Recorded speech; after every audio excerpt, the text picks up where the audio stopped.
Hello friends, good morning, Jai Ganesh, and you all are most welcome in our YouTube channel. Friends, today we will discuss on new topic of chapter number 4, e-commerce. તો મિત્રો આજનો આપણો topic છે e-commerce business models એટલે કે e-commerce ની વ્યવસાયિક પ્રતિકૃતિઓ. E-commerce ની અંદર અલગ-અલગ પ્રકારના બિઝનેસ મોડેલ્સ છે, અલગ-અલગ પ્રકારના પોર્ટલ્સ છે એની જે આપણે આજે વાતો કરશું. તો ઈ-કોમર્સમાં સમાવિષ્ટ પક્ષ અને તેના દ્વારા પૂરી પાડવામાં આવતી પ્રવૃત્તિઓ તથા સેવાઓના આધારે ઈ-કોમર્સની વ્યવસાયિક પ્રતિકૃતિઓની વ્યાખ્યા કરવામાં આવે છે. તો ઈ-કોમર્સની અંદર કયા કયા પક્ષકારો સમાવિષ્ટ છે અને કયા પ્રકારની પ્રવૃત્તિઓ કરે છે, એક્ટિવિટીઝ કરે છે, એના આધારે બિઝનેસ મોડેલ છે ડિફાઇન કરવામાં આવેલા છે. ઈ-કોમર્સમાં અનેક વ્યવસાયિક પ્રતિકૃતિઓ સૂચિત કરવામાં આવી છે, પરંતુ નીચે આપેલી પ્રતિકૃતિઓ સૌથી વધુ પ્રચલિત બની છે. તો સામાન્ય રીતે આ માટેનું વર્ગીકરણ કોણ માલ વેચે છે તેના ઉપર આધારિત છે અને કોને માલ વેચે છે તેના ઉપર પણ આધારિત છે. એટલે કોણ કોને વસ્તુ વેચે છે એના ઉપર આ બિઝનેસ મોડેલ છે ડિફાઇન કરવામાં આવેલા છે. તો એમાં સૌથી પહેલું બિઝનેસ મોડેલને આપણે કહેશું વ્યવસાયથી ગ્રાહક એટલે કે business to consumer, B2C. B2C means કે બિઝનેસ ટુ કન્ઝ્યુમર. પછી વ્યવસાયથી વ્યવસાય એટલે કે બિઝનેસ ટુ બિઝનેસ એટલે B2B. પછી કન્ઝ્યુમર ટુ કન્ઝ્યુમર એટલે કે ગ્રાહકથી ગ્રાહક જેને આપણે કહેશું C2C. અને ગ્રાહકથી વ્યવસાય એટલે કે કન્ઝ્યુમર ટુ બિઝનેસ જેને આપણે કહેશું C2B. એટલે B2C, B2B, C2C અને C2B એવા મુખ્ય ચાર ઈ-કોમર્સના બિઝનેસ મોડેલ્સ છે જેની આપણે ડિટેલમાં ચર્ચા કરવાની છે. તો પહેલી જે પ્રતિકૃતિ છે વ્યવસાયથી ગ્રાહક જેને આપણે કહીએ છીએ B2C એટલે બિઝનેસ ટુ કન્ઝ્યુમર. ઇન્ટરનેટ દ્વારા વેબસાઇટના ઉપયોગથી જે વ્યવસાયિકો કે સંસ્થાઓ ગ્રાહકને તેમના ઉત્પાદન કે સેવાનું વેચાણ કરે છે તેમના માટે વ્યવસાયથી ગ્રાહક પ્રતિકૃતિનો સંદર્ભ આપી શકાય કે જેની અંદર વેચનારો વેપારી છે અને ખરીદનારો ગ્રાહક છે. તો ગ્રાહકો કોઈ પણ સ્થળેથી કોઈ પણ સમયે ઉત્પાદન કે સેવાઓ પસંદ કરી તેનો ઓર્ડર આપી શકે છે. ગ્રાહક છે ઓનલાઈન પોર્ટલ ઉપર જઈ એમેઝોન, ફ્લિપકાર્ટ, સ્નેપડીલ કોઈ પણ વેબસાઇટ ઉપર જઈ અને ઓર્ડર કરી શકે છે.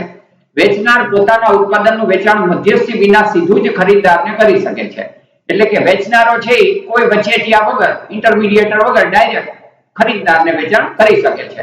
જેમ કે આપણે એમેઝોન ઉપરથી ડાયરેક્ટ વસ્તુ ખરીદીએ છીએ, ફ્લિપકાર્ટ ઉપરથી ડાયરેક્ટ વસ્તુ ખરીદીએ છીએ. જ્યાં ખરીદદાર એક સ્વતંત્ર ગ્રાહક છે, ખરીદદાર છે એક ઇન્ડિવિડ્યુઅલ કસ્ટમર છે. તો ઇન્ટરનેટ પર આ પ્રતિકૃતિ સૌથી વધુ જોવા મળે છે. સૌથી વધુ પ્રચલિત અને સૌથી વધુ જોવા મળતું બિઝનેસ મોડેલ હોય તો એ છે B2C એટલે બિઝનેસ ટુ કન્ઝ્યુમર. ઉત્પાદન સરળતાથી અને ઝડપથી ખરીદી શકાતા હોવાના કારણે આજકાલ તે ગ્રાહકોમાં વધુ પ્રચલિત છે. સૌથી વધુ પ્રચલિત છે. વસ્તુના છૂટક વેચાણ ઉપરાંત B2C માં ઓનલાઈન બેન્કિંગ, મકાનની લે-વેચ, પરિવહન સુવિધાઓ તેના જેવી અન્ય અનેક સેવાઓનો સમાવેશ થાય છે. જેમ કે amazon.com, rediff.com, febmart.com, flipkart.com. તો આ બધી વેબસાઈટો છે એ B2C વેબસાઈટના ઉદાહરણો છે જેની અંદર વેપારી વસ્તુ વેચતો હોય અને ડાયરેક્ટ કસ્ટમર વસ્તુ ખરીદતો હોય તો એને B2C પ્રતિકૃતિ કહી શકાય. જેવા ફ્લિપકાર્ટની વેબસાઈટ છે B2C નું એક્ઝામ્પલ છે જે આપણને ગ્રાફિક્સની અંદર બતાવેલું છે. ફ્લિપકાર્ટ એક વેપારી છે અને કન્ઝ્યુમર છે ઇન્ડિવિડ્યુઅલ કસ્ટમર છે એ પોતાની વસ્તુ ખરીદી શકે છે. તો આ રીતે ફ્લિપકાર્ટ છે એનું એક એક્ઝામ્પલ છે. તો આવી રીતે આકૃતિ મુજબ વિન્ડોઝની ડાબી બાજુએ ઉત્પાદનને વર્ગીકૃત સ્વરૂપે દર્શાવવામાં આવે છે એટલે કે પ્રોડક્ટના કેટેગરી વાઇઝ ડિફાઇન કરવામાં આવે છે. તમે જોઈ શકો છો અલગ અલગ કેટેગરીઝ છે. તો એક કેટેગરી છે ફૂટવેર છે, ક્લોથ્સ છે, વોચીસ છે, તો ઇલેક્ટ્રોનિક્સ છે, કમ્પ્યુટર્સ છે, કેમેરાસ છે.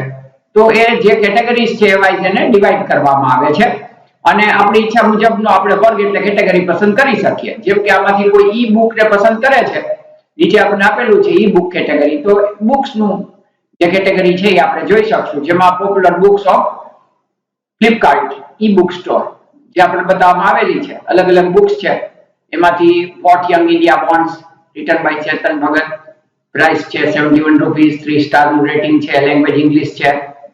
તો આવી રીતે એ બુક જો આપણે ખરીદવાની હોય તો આપણે ખરીદી શકીએ છીએ. તો એવી રીતે એ કેટેગરી વાઇઝ ડિફાઇન કરવામાં આવે. જ્યારે કોઈ પણ ઈ બુક પર ક્લિક કરશે ત્યારે આકૃતિ મુજબ લેખકનું નામ, કિંમત, વાચકોના રેટિંગ, પુસ્તકના પ્રતિભાવ એટલે રિવ્યુઝ, પ્રકાશકનું નામ એટલે પબ્લિશર નેમ, ISBN નંબર એટલે international standard book number, ISBN international standard book number. તો એની વિગતો રજૂ કરવામાં આવે છે. વિન્ડોના સૌથી ઉપરના ભાગમાં આપેલું સર્ચ ટૂલનો ઉપયોગ કરી અને આપણે વિવિધ વર્ગોમાંથી નિશ્ચિત પુસ્તક શોધી પણ શકીએ. તો આ રીતે કોઈ પણ પુસ્તક ઉપર આપણે ક્લિક કરીએ તો તમે હમણાં જ આપણે જોયું હતું કે જેની અંદર બુકનું title what young India wants, પછી લેખક રિટન બાય ચેતન ભગત હતું જ, પછી પુસ્તકના સ્ટાર રેટિંગ 3 હતું, પછી એના રિવ્યુઝ જોઈ શકીએ કસ્ટમરના, એની પ્રાઇસ છે એ પણ ડિફાઇન કરેલી હતી. તો એ બધું આપણે જોઈ શકીએ છીએ. જેમ કે વોટ યંગ ઇન્ડિયા વોન્ટ્સ નું સેમ્પલ રીડિંગ કરવું હોય તો પણ આપણે કરી શકીએ છીએ. કાર્ટમાં એડ કરવું હોય તો એડ ટુ કાર્ટ કરી શકીએ છીએ. આ રીતે આપણે ઓર્ડર કરી શકીએ છીએ. જો શોપિંગ કાર્ટમાં ઉમેરેલી છે પ્રોડક્ટ એ પણ આપણે જોઈ શકીએ છીએ. તો ઈ બુક છે. તો આવી જ રીતે તમે અનેક વર્ગોમાંથી તમારી પસંદગીના ગમે તેટલી વસ્તુઓ પસંદ કરી શોપિંગ કાર્ટમાં ઉમેરી શકો અને શોપિંગ કાર્ટમાં આપેલું ઉત્પાદન કાઢી નાખી શકાય તથા તેમનો જથ્થો પણ બદલી શકાય. તો આપણે એમાં મોડિફિકેશન કરવું હોય તો કરી શકીએ. ઓર્ડરની પુષ્ટિ કરવા માટે આપણે પ્લેસ ઓર્ડર બટન ઉપર ક્લિક કરવું પડે. એટલે આપણે કન્ફર્મ કરવું હોય ઓર્ડર તો પ્લેસ ઓર્ડર બટન ક્લિક કરવું પડે. આમ કરવાથી ગ્રાહકને અંતિમ સ્ક્રીન પર લઈ જવામાં આવશે એટલે ફાઇનલ સ્ક્રીન આવશે. અને જો લોગિન કરેલું ન હોય તો આપણે બધું આઈડી અને પાસવર્ડ ને બધું પૂછવામાં આવશે. તો અહીં બિલિંગ માટેનું સરનામું, ઓર્ડરનો સારાંશ અને ચૂકવણીનો વિકલ્પ પૂરો પાડવામાં આવશે. બિલિંગ કયા નામનું કરવાનું છે, એનું એડ્રેસ શું રાખવાનું છે, પછી ઓર્ડર આપણને ડિટેલ બતાવવામાં આવશે ઓર્ડરની, પછી પેમેન્ટ કઈ રીતે કરવાનું છે આપણે પૂછવામાં આવશે. એકવાર આ બધી પ્રોસેસ પૂરી થઈ જાય પછી ખરીદ ઓર્ડર તૈયાર કરવામાં આવે અને ગ્રાહકે આપેલ સરનામા ઉપર ઈ-બુક મોકલી આપવામાં આવે. હાલમાં માલ મેળવ્યા બાદ ચૂકવણીનો વિકલ્પ પણ પૂરો પાડવામાં આવે છે એટલે કે કેશ ઓન ડિલિવરી, જેના દ્વારા ગ્રાહક ખરીદેલું ઉત્પાદન છે એ પોતાના સરનામા પર મેળવતી વખતે ચૂકવણી કરી શકે છે. તો આ રીતનું એક બિઝનેસ મોડેલ હતું B2C. હવેની વાત કરીએ છીએ B2B એટલે વ્યવસાયથી વ્યવસાયી, B2B. જુદા જુદા વ્યવસાયીઓ વચ્ચે થતી ઈ-કોમર્સની પ્રવૃત્તિઓને વ્યવસાયથી વ્યવસાયિક પ્રતિકૃતિનો સંદર્ભ આપવામાં આવે. જેમાં મિત્રો બે વેપારીઓ છે જે બિઝનેસ કરે છે. વેચનાર પણ વેપારી છે, ખરીદનાર પણ વેપારી છે. B2B બિઝનેસ ટુ બિઝનેસમાં વેચનાર અને ખરીદનાર બંને વ્યવસાયી એટલે કે વેપારી છે. તે પુરવઠાકાર એટલે સપ્લાયર્સ, ડિસ્ટ્રીબ્યુટર કે અન્ય મધ્યસ્થી એજન્ટ સાથે ઈ રિલેશનશિપની સ્થાપના કરે છે. પછી એમાં સપ્લાયર હોય, ડિસ્ટ્રીબ્યુટર હોય, એજન્ટ હોય, રિટેલર હોય, એ બધા વચ્ચેની રિલેશનશિપ હોય, બધા વેપારી જ હોય. સામેલ થયેલા વ્યવસાયો વચ્ચે વધુ પારદર્શિતાના કારણે વધુ કાર્યક્ષમતા પ્રાપ્ત કરી શકાય છે. જેમ કે સંગ્રહ, વિતરક, જથ્થા વેપારી સાથે ઉત્પાદન સોદો કરે છે. તો આવી રીતે સંગ્રાહક છે એટલે કે જે સ્ટોકિસ્ટ છે એ ડિસ્ટ્રીબ્યુટર સાથે ઉત્પાદનનો સોદો કરે છે એટલે ટ્રાન્ઝેક્શન કરે છે. B2B નો ઉપયોગ કરી ઉત્પાદન વિતરક સાથે માલના જથ્થામાં થતા ઘટાડા વિશે તત્કાલ સંવાદ કરી શકે અને વિતરક તેનો ત્વરિત પ્રત્યુત્તર આપી શકે. એટલે કે સ્ટોક મેનેજમેન્ટ એ ઈઝી થઈ જાય છે કારણ કે સ્ટોકિસ્ટ છે એ ડિસ્ટ્રીબ્યુટર સાથે, ડિસ્ટ્રીબ્યુટર છે રિટેલર સાથે ચર્ચા કરી શકે અને હવે માર્કેટમાં કેવી માંગ છે એ પ્રમાણે એનું સ્ટોક મેનેજમેન્ટ કરવામાં આવે છે. સંસ્થાઓ તેમની સામાન્ય વ્યવસાયિક પ્રતિકૃતિઓ જેવી કે પુરવઠાનું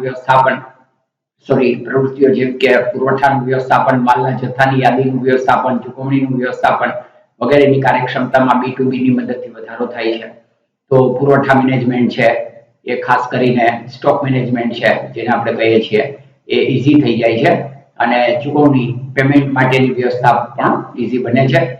તો ટેલિમાર્કેટિંગના વ્યવસ્થાપન, પુરવઠા સાંકળ, સપ્લાય ચેન, માલની પ્રાપ્તિ, નિયમિત સમય માલ પહોંચાડવો, ઓનલાઈન સેવા વગેરે માટે અસરકારક માધ્યમ છે. તો ટેલિમાર્કેટિંગથી આ કામ છે એ સરળ બની જાય છે. જેના બેસ્ટ એક્ઝામ્પલ છે commodity.com અને TradeIndia.com એ B2B વેબસાઇટના ઉદાહરણો છે. commodity.com ની અંદર વેચનાર પણ મર્ચન્ટ છે, ખરીદનાર પણ મર્ચન્ટ છે અને TradeIndia.com ની અંદર પણ સામસામે બિઝનેસ ટુ બિઝનેસ એટલે મર્ચન્ટ્સની સામે મર્ચન્ટ જ હોય છે. તો B2B. ત્યારબાદ વાત કરીએ છીએ C2C જેમાં બંને કન્ઝ્યુમર છે, ગ્રાહકથી ગ્રાહક, ખરીદનારો ગ્રાહક, વેચનારો ગ્રાહક. ગ્રાહકો વચ્ચે થતી ઈ-કોમર્સની પ્રવૃત્તિના વ્યવહારોને ગ્રાહકથી ગ્રાહક પ્રવૃત્તિનો સંદર્ભ આપવામાં આવે છે. કોઈ પણ ત્રાહિત પક્ષની સંડોવણી વગર ઓનલાઈન હરાજી અને જાહેરાત દ્વારા તે ગ્રાહકોને પરસ્પર સોદા કરવાની સુવિધા પૂરી પાડે છે. તો C2C વેબસાઇટ પર ઇન્ટરનેટનો ઉપયોગ કરતા વેચનાર કે ખરીદદાર બની શકે છે. C2C પ્રતિકૃતિનું ઉત્તમ ઉદાહરણ છે હરાજી માટેની સાઇટ, ઓક્શન સાઇટ, જેમાં વેચનારો કસ્ટમર હોય ખરીદનાર હોય, ગ્રાહક એટલે કસ્ટમર કે કન્ઝ્યુમર હોય. જો આપણે કોઈ ઉત્પાદન વેચવું હોય તો તેને હરાજીની સાઇટ પર યાદી સ્વરૂપે મૂકી શકીએ અને અન્ય વ્યક્તિ છે તેની બોલી લગાવી શકે. જેમ કે eBay છે, OLX છે, ક્વિકર છે, એ C2C વેબસાઇટના ઉદાહરણો છે. These are an example of C2C website. તો ebay.com, OLX.com, ક્વિકર.com. તો આવી રીતે આ બધી ઓપ્શન સાઇટ છે જેનો ઉપયોગ કરીને હરાજી કરી શકાય, જે C2C નું બેસ્ટ એક્ઝામ્પલ છે. હવે વાત કરીએ છીએ કન્ઝ્યુમર ટુ બિઝનેસ એટલે કે ગ્રાહકથી વ્યવસાય, રિવર્સ મોડેલ. જ્યારે ગ્રાહક દ્વારા ઉત્પાદન કે સેવાની કિંમત નક્કી કરવામાં આવે ત્યારે ગ્રાહકથી વ્યવસાયિક પ્રતિકૃતિ અવળી હરાજીને સમાવતી પદ્ધતિ છે. જો ગ્રાહક દ્વારા ઉત્પાદનની કે સેવાની એટલે કે સર્વિસની કિંમત નક્કી કરવામાં આવે, વેપારી દ્વારા નહીં. B2C માં વેપારી નક્કી કરે કે આ કિંમત છે પ્રોડક્ટની, અહીંયા ગ્રાહક નક્કી કરે કે આ કિંમત છે પ્રોડક્ટની. આ પ્રકારના ઈ-કોમર્સમાં ગ્રાહકને પરવડી શકે તે રીતે અથવા તો નિશ્ચિત ઉત્પાદન કે સેવા માટે તેઓ ચૂકવવા ઈચ્છતા હોય તે કિંમતથી વ્યાપક શ્રેણીમાં ઉત્પાદન ને સેવાની પસંદગી મળે છે. તો આની અંદર પણ વિશાળ વેરાયટી મળે છે અને સંસ્થાઓ ગ્રાહકને ઉત્પાદન કે સેવા આપવા માટે બોલી લગાવે છે. આ પદ્ધતિ ભાવતાલના સમયમાં ઘટાડો કરવામાં મદદરૂપ થાય છે તથા ગ્રાહક અને સંસ્થા બંનેની ફ્લેક્સિબિલિટીમાં વધારો કરે છે. મેક્સિમમ બાર્ગેનિંગ કરી શકાય અને કિંમતમાં ઘટાડો પણ કરી શકાય છે. ખરીદીની સામાન્ય પ્રતિકૃતિને ઉલટાવવા માટે C2C ઇન્ટરનેટનો ઉપયોગ કરે છે. તો C2C કન્ઝ્યુમર ટુ કન્ઝ્યુમર જે છે એને ઉલટાવવામાં આવે તો એ C2B એટલે કન્ઝ્યુમર ટુ બિઝનેસ મોડેલ બનશે, જ્યાં ગ્રાહક દ્વારા ચૂકવણી નક્કી કરવામાં આવે અને સંસ્થા નક્કી કરે કે તે પરવડે તેમ છે કે નહીં, તો એ પ્રમાણે સ્વીકારશે અથવા તો અસ્વીકાર પણ કરી શકશે. જેમ કે bitstall.com, Jitle.in, C2B પ્રકારની વેબસાઇટના ઉદાહરણો છે. તો bitstall કે જેની અંદર ગ્રાહક નક્કી કરે છે કે મારે વસ્તુ છે આ કિંમતે વેચવી છે અને ખરીદનારો વિચારે છે કે મારે આ કિંમતે વસ્તુ ખરીદવી કે નહીં. એવું Jitle છે જેમાં પણ ગ્રાહક કિંમત નક્કી કરે છે અને ખરીદનારો છે એને પોસાય પરવડે તો એ વસ્તુ ખરીદે છે. ઈ-કોમર્સની વ્યવસાયિક પ્રતિકૃતિઓમાં કેટલીક અન્ય વિવિધતા પણ છે. જો આપણે સરકારને એક સ્વાયત્ત અસ્તિત્વ માની લઈએ એટલે કે ઇન્ડિપેન્ડન્ટ એન્ટિટી માની લઈએ તો તે સંદર્ભ અલગ અલગ પ્રતિકૃતિઓ ધરાવે છે, અસ્તિત્વમાં આવે છે. એવી અન્ય બીજી 3 પ્રતિકૃતિઓ છે જેની આપણે વાત કરીએ છીએ. તો સરકારથી વ્યવસાય એટલે ગવર્નમેન્ટ ટુ બિઝનેસ એટલે કે G2B, government to business. Government businessman માટે પોર્ટલ તૈયાર કરે તો એને G2B કહેવાય. સરકારથી નાગરિક એટલે government two citizen G2C. Government છે એ સિટીઝન નાગરિકો માટેનું પોર્ટલ તૈયાર કરે અને સરકારથી સરકાર એટલે government two government G2G. Government ઓફિસો માટે પોતાનું પોર્ટલ એટલે કે વેબસાઇટ તૈયાર કરે. તો એ બિઝનેસ મોડેલ છે ઈ ગવર્નન્સનો એક ભાગ કહી શકાય. 3 છે ઈ ગવર્નન્સ એટલે ઇલેક્ટ્રોનિક સરકાર કહેવાય, જેમાં G2B, G2C અને G2G નો સમાવેશ થાય છે. પેલું આપણે જોઈએ છીએ તો સરકારથી વ્યવસાય એટલે ગવર્નમેન્ટ ટુ બિઝનેસ.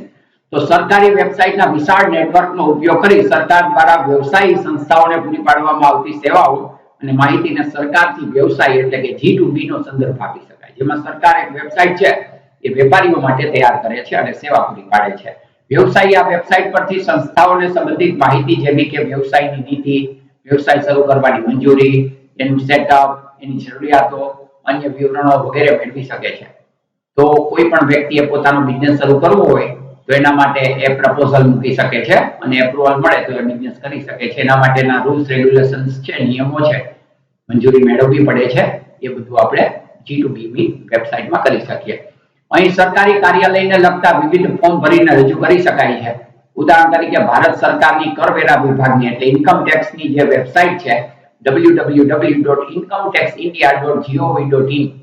તો ગવર્નમેન્ટ ઓફ ઇન્ડિયા, GOV એટલે ગવર્નમેન્ટ.in એટલે ઇન્ડિયા, જેમાં કરવેરાને લગતા તમામ નિયમો, વિવિધ ફોર્મ ને કરવેરાના ઓનલાઈન રિટર્ન ભરવા માટેની સુવિધા આપવામાં આવે છે.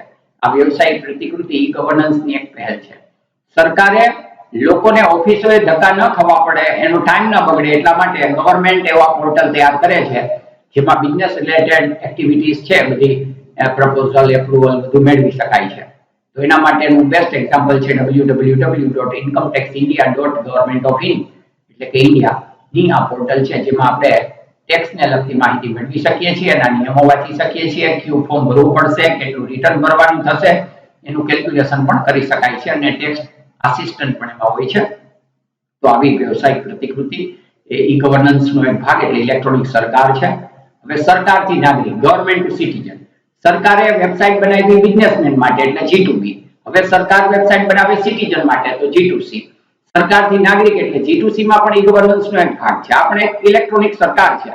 આ વ્યવસાયિક પ્રતિકૃતિનો હેતુ સ્વતંત્ર નાગરિકને સારી અને અસરકારક સેવા પૂરી પાડવાનો છે. લોકો માટે સારી સેવાઓ ઉપલબ્ધ થાય એવા હેતુથી G2C બનાવવામાં આવે છે. આ વેબસાઇટ જુદા જુદા સરકારી ખાતાઓ, વિવિધ કલ્યાણકારી યોજનાઓ તથા નાગરિકોને ઉપયોગી અનેક પ્રકારના અરજીપત્રકો વગેરેની માહિતી પૂરી પાડે છે. તો આ ઉદ્દેશ્યની પૂર્તિ માટે ગુજરાત સરકારે Gujarat state wide area network GSWAN જેને આપણે ટૂંકમાં કહીએ છીએ Gujarat state wide area network નામનું એક નેટવર્ક વિકસાવેલું છે કે જે www.gswan.gov.in પર ઓનલાઈન ઉપલબ્ધ છે.